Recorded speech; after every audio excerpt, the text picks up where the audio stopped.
knowledge of our government, it was a tremendous shock. As the Fifth Estate was first to report in 1984, the work that Dr. Ewen Cameron oversaw at his Montreal clinic was shocking. Now the story of Cameron's experiments and the victims' struggle for justice have been made into a riveting movie to be broadcast on CBC television this Sunday and Monday nights. For the victims of the sleep room, the horror has never really ended.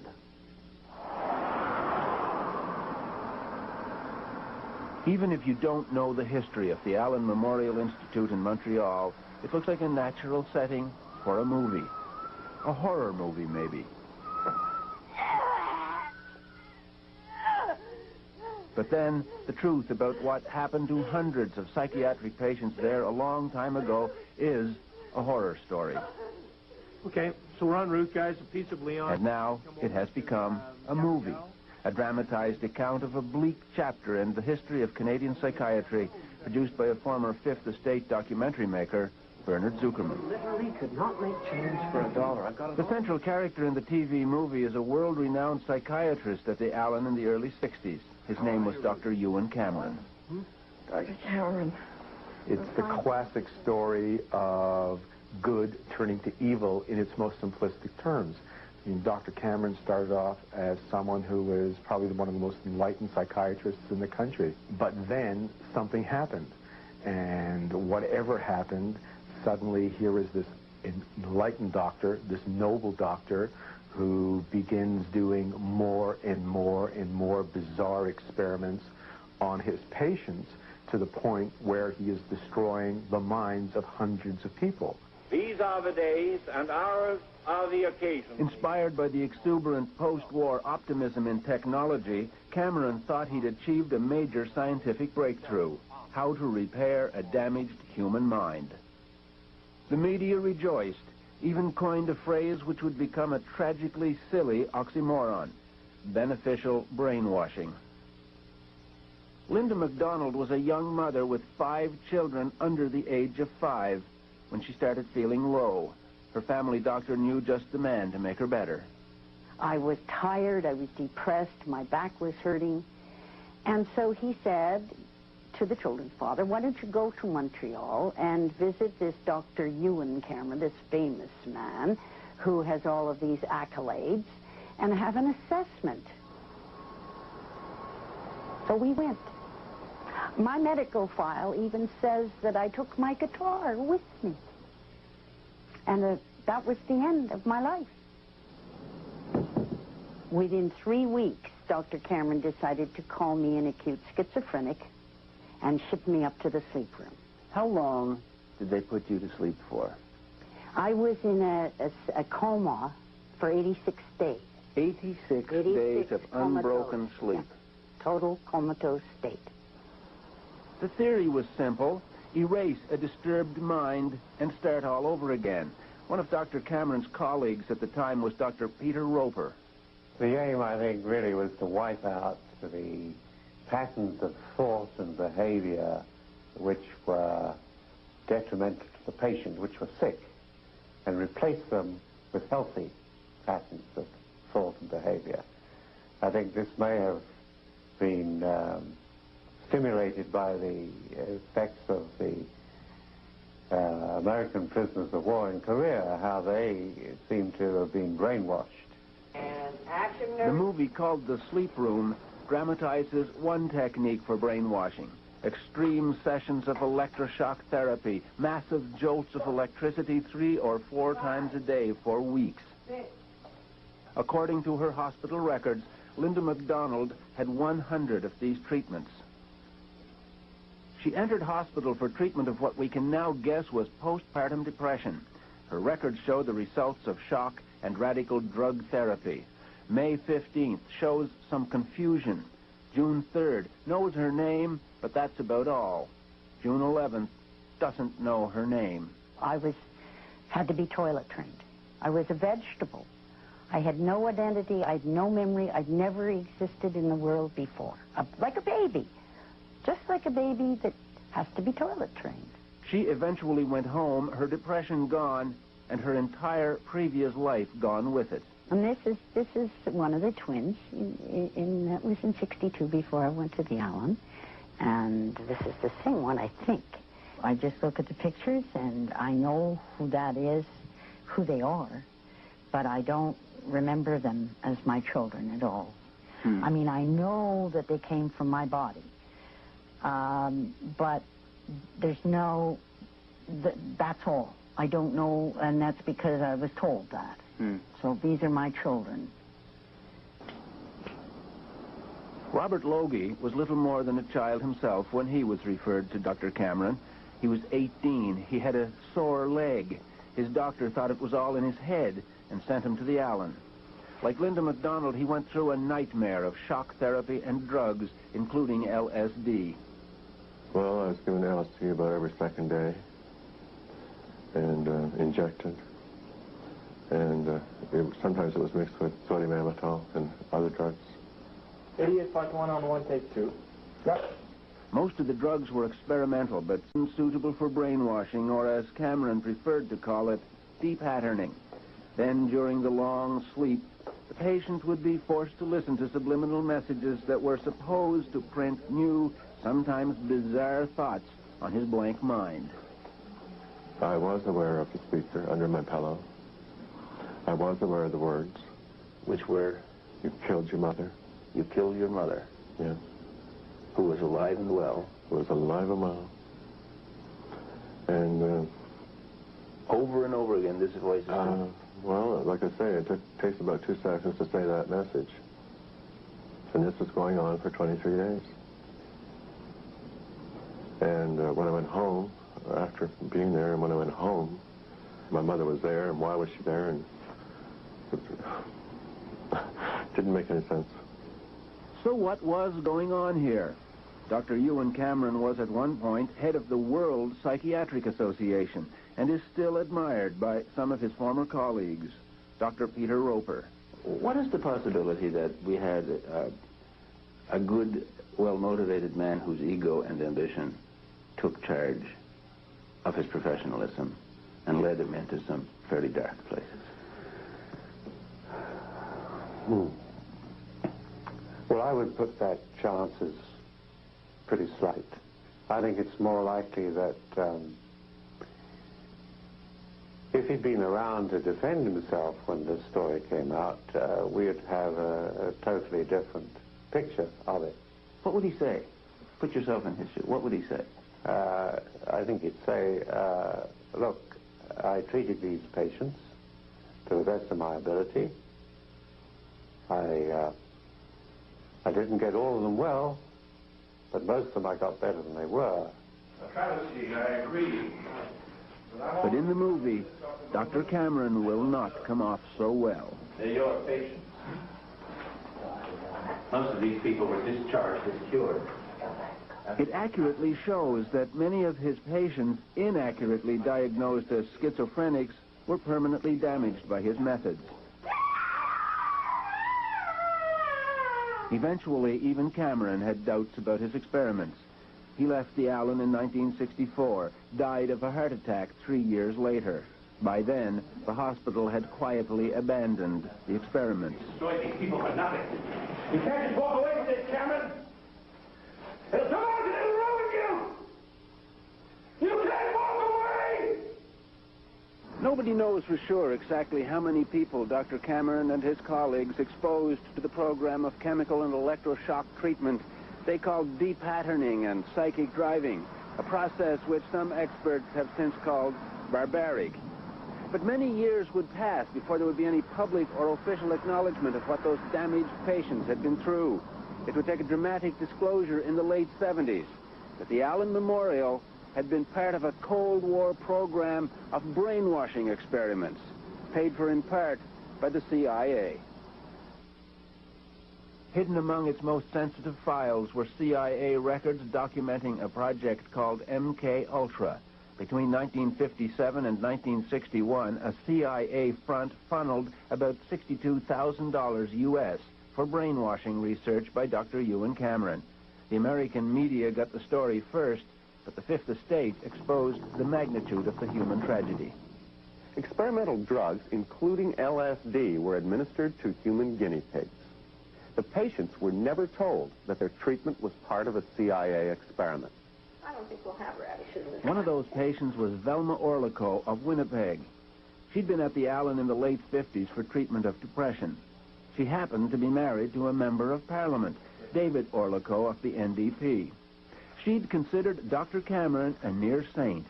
Now she was being told she'd been betrayed by him. It was an awful feeling to realize when I found this out that the man whom I had thought cared about what happened to me didn't give a damn. I was a fly, just a fly. First, she felt hurt. Then she got angry and decided to sue one of the most powerful institutions in the world, the CIA. As a matter of fact, when she said she wanted to sue the CIA, I said, "You're crazy. How can a hick from Winnipeg sue the CIA?" But she did, along with 8 other former patients, a massive lawsuit that would consume many years and become an obsession for a distinguished American civil liberties lawyer named Joseph Rao. Cameron, all he did was what the CIA was in effect asking him to do, and what he said he was going to do, and he did it. Rao and a young assistant named James Turner knew they were up against a formidable opponent in the CIA, but they thought the odds would be evened a bit by help from a natural ally. They were in for a disappointment. But we expected to have a very potent ally in the form of the Canadian government. And unfortunately, instead of helping their own citizens because the Canadian government was worried about its possible liability, the Mulroney government, in effect, stabbed its citizens in the back at every turn in the litigation. Ottawa actually helped suppress a key piece of information, evidence that CIA officials at the U.S. Embassy had actually apologized to the Canadian government when the CIA experiments were first revealed.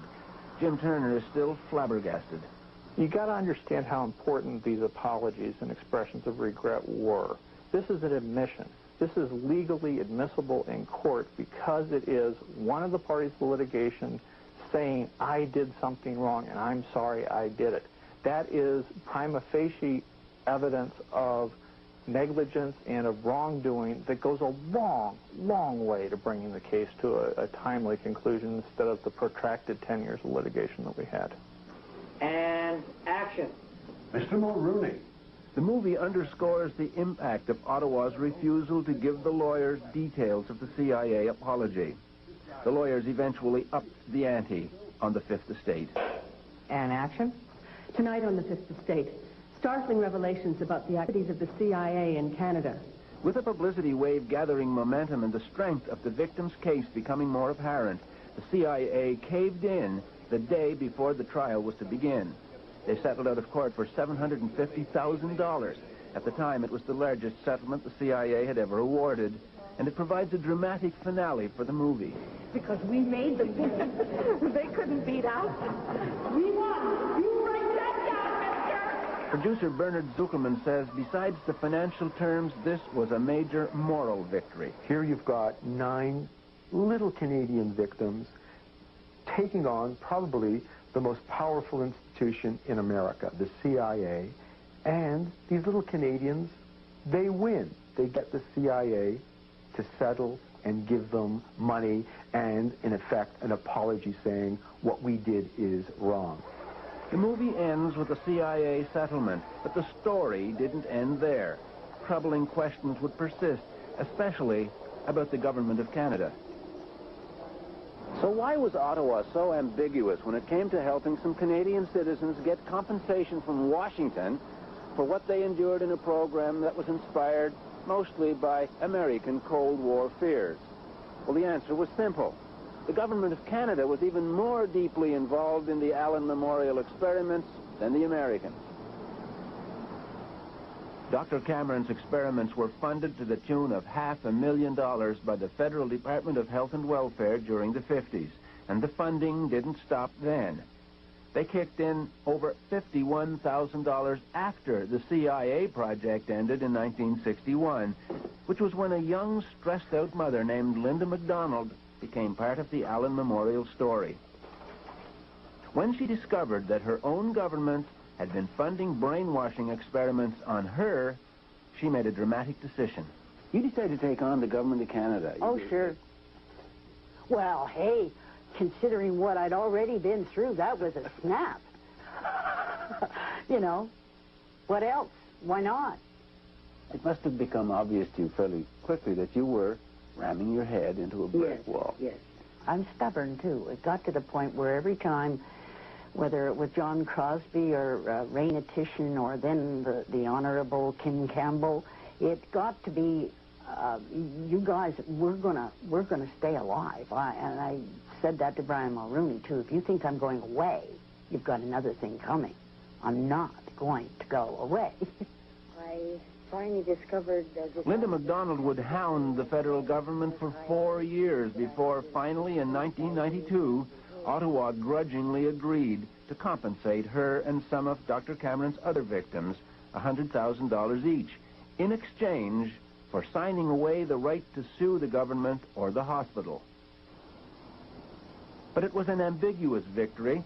Ottawa refused to acknowledge any wrongdoing at the Allen, a conclusion backed up by a legal review of what happened there. The report by a prominent progressive conservative lawyer relied partly on expert advice from Dr. Frederick Grunberg, one of Quebec's leading psychiatrists, who made two controversial assertions: that patients hadn't suffered irreparable harm and that they had consented to the treatment. Well, what I meant is that the patients who were admitted at the Allen Memorial Institute were patients who went in voluntarily. So the sort of consent they gave is what was went on was a sort of general consent to the hospital, the sort of consent that was given for surgery or for any other procedure. Consent had nothing to do with it.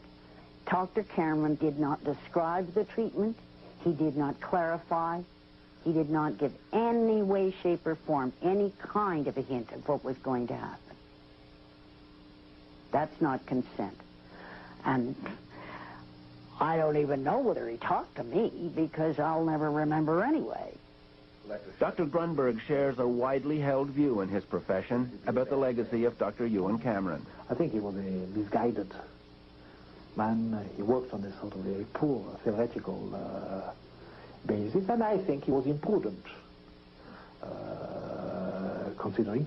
But I am convinced, and I'm still convinced, that he really wanted a therapeutic breakthrough.